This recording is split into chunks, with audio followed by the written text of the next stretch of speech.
의사 이지영입니다. 오늘 5번째 무엇이든 물어보약 시간입니다. 오늘은 제가 MBC 기분 좋은 날 위장의 불청객 헤리코박터 균 이거에 대해서 녹화를 하고 내려왔거든요. 헤리코박터에 대해서 여러분들과 한번 이야기해보고 싶어서요. 이 헤리코박터가 위암을 유발한다고 해서 이 헤리코박터를 없애야 되느냐 말아야 되느냐에 따라서 되게 의견이 분분하잖아요. 그럼 이 헤리코박터가 무엇인지부터 알고 그 의견에 대한 개인의 이제 생각을 나누어 볼 수 있을 텐데요. 사실 위산은 강산이에요. 그래서 이 강산은 다 녹여버리죠. 단백질을 다 녹여버리잖아요. 그래서 염산 테러라고 들어보셨죠? 강산이나 염산이나 같은데 이 염산 테러는 화산과도 같은 아주 무서운 시약이죠. 그런 게 우리 몸에서 나와가지고 소화작용을 하는 거잖아요. 그래서 옛날에는 위산 속에서 살아갈 수 있는 세균이 없다고 이제 생각을 했었던 거죠. 그러다가 이제 최근에 위산 속에서도 살고 있는 그 균, 그 헤리코박터를 발견을 했는데요. 이 헤리코박터가 어떻게 살아남나 봤더니 유리아제라는 효소를 가지고 있는 게 이게 바로 요소를 분해하여 암모니아를 만드는 효소예요. 그러니까 위액 속에 위산도 있지만 요소도 들어있거든요. 이 요소는 우리 몸에서 어디서 만들어지냐면 간에서 만들어져요. 우리 몸에서 이제 그 질소대사, 즉 아미노산 대사가 다 되면은 질소 찌꺼기를 이제 배출을 해야 되는데 이 질소 찌꺼기가 이제 암모니아거든요.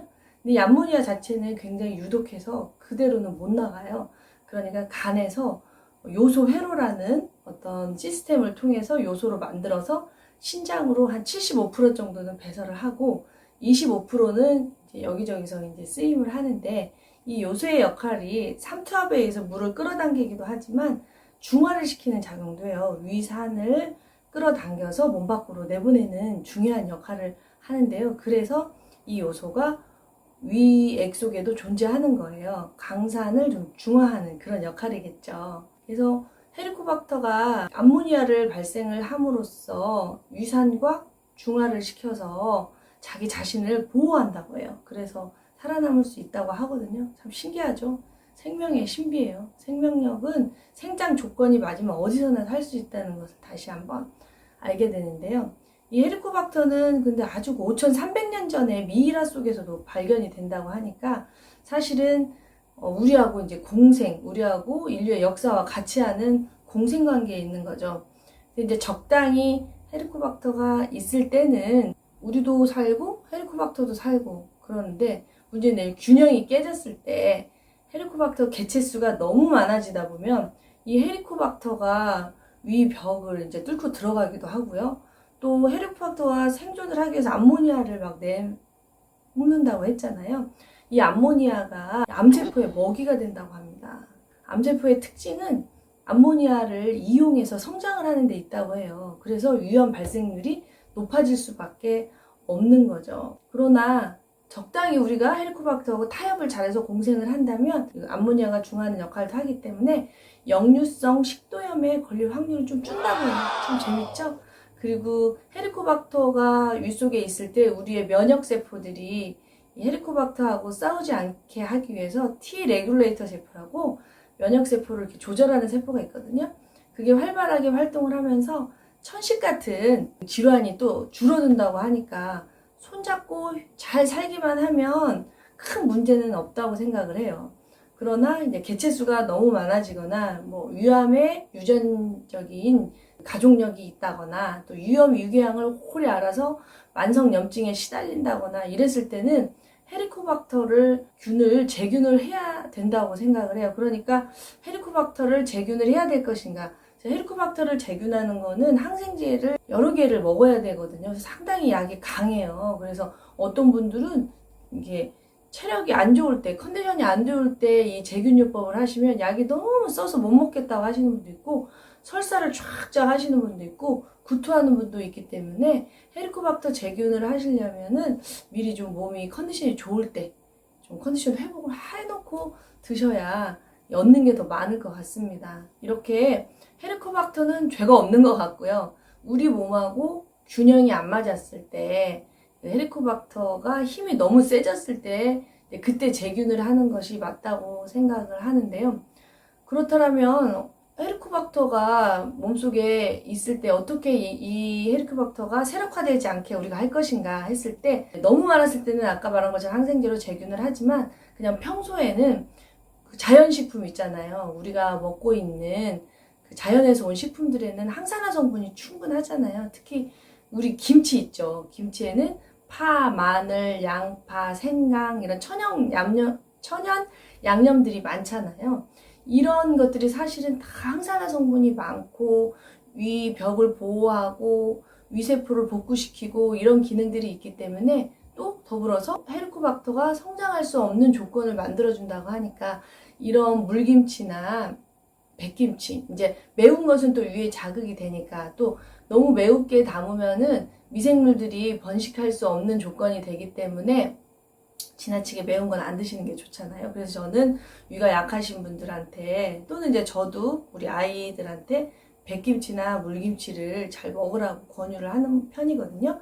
또 아시다시피 미생물들은 경쟁을 하기 때문에 이 장내에 유익균이 많으면 헤리코박터가 살지 못하는 좋은 조건이 되기도 하잖아요. 그래서 저는 이렇게 백김치를 많이 권하고요.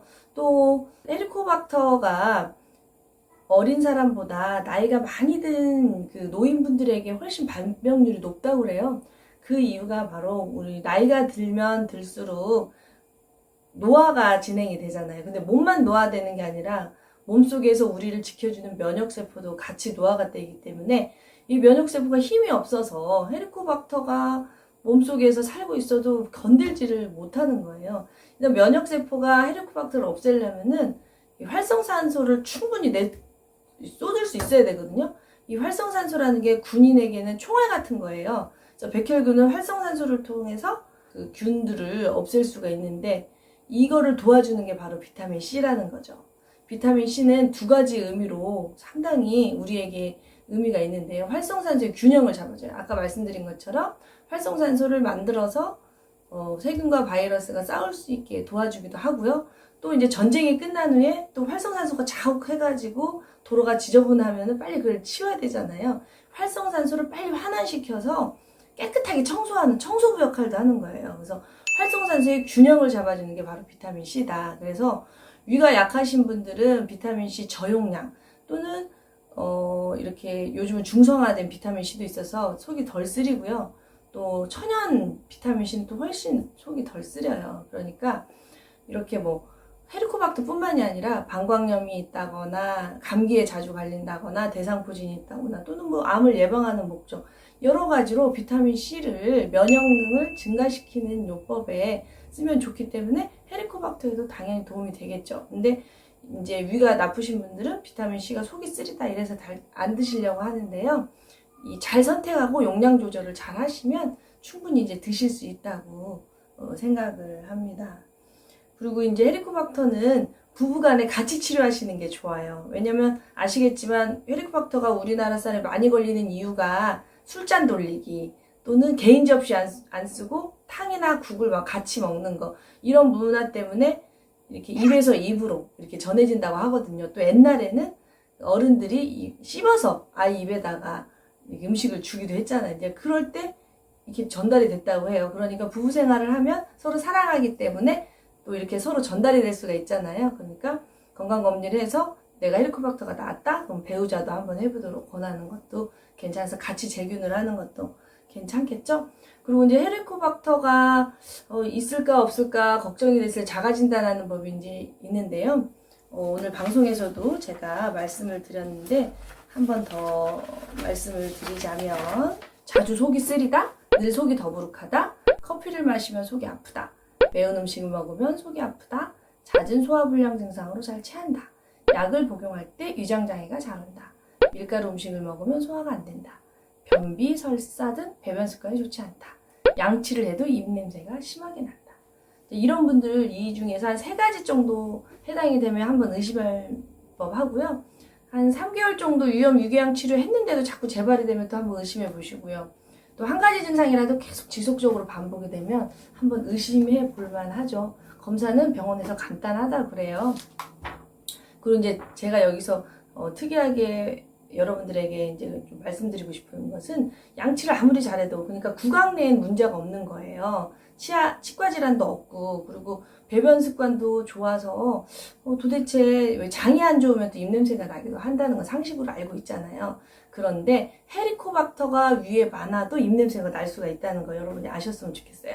그 헤리코박터가 암모니아를 만들어서 생존하잖아요. 그래서 개체수가 많으면 암모니아가 많아질 거 아니에요. 그러면서 이 암모니아 냄새가 트름 같은 거 할 때 쭉 나오면 자기도 모르게 입냄새가 날 수가 있거든요. 그래서 구취에 시달린다면 이것도 한번 의심해볼 만하다. 그리고 또 요즘 각광받는 게 메스틱이라는 식물성 건강기능식품이 각광을 받는데 메스틱을 알아봤더니 우리나라 송진과 같은 거예요. 또 전문의학 보면 가스트릭스라는 약도 약간 메스틱하고 비슷한데 어떤 원리냐면 연고 같은 거죠. 우리가 이렇게 상처가 났을 때 연고를 발라주면 세포를 보호하면서 새살이 돋게 도와주잖아요. 그런 것처럼 이 메스틱이 유향, 그러니까 송진처럼 어떤 식물에서 진이 이렇게 뚝뚝 떨어지는 건데 그거를 먹게 되면 유벽을 코팅해가지고 유세포를 보호하고 항산화 효과도 있고 항균 효과도 있다고 해요.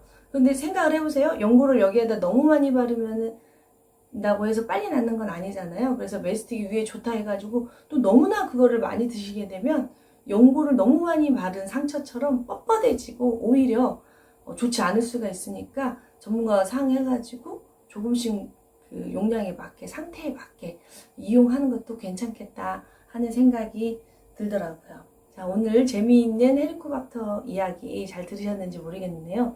제 생각에 헤리코박터는 우리하고 아주 오랫동안 같이 살고 있는 공생관계의 균이고요. 이 균형이 깨졌을 때 우리를 괴롭힐 수 있거든요. 이 공생관계가 깨지는 원인은 우리의 잘못된 식습관이나 흡연이라든가 음주 이런 거에 있다고 생각을 해요. 그러니까 건강한 생활 습관을 찾아서 헤리코박터하고 사이좋게 잘 지냈으면 좋겠다는 생각입니다.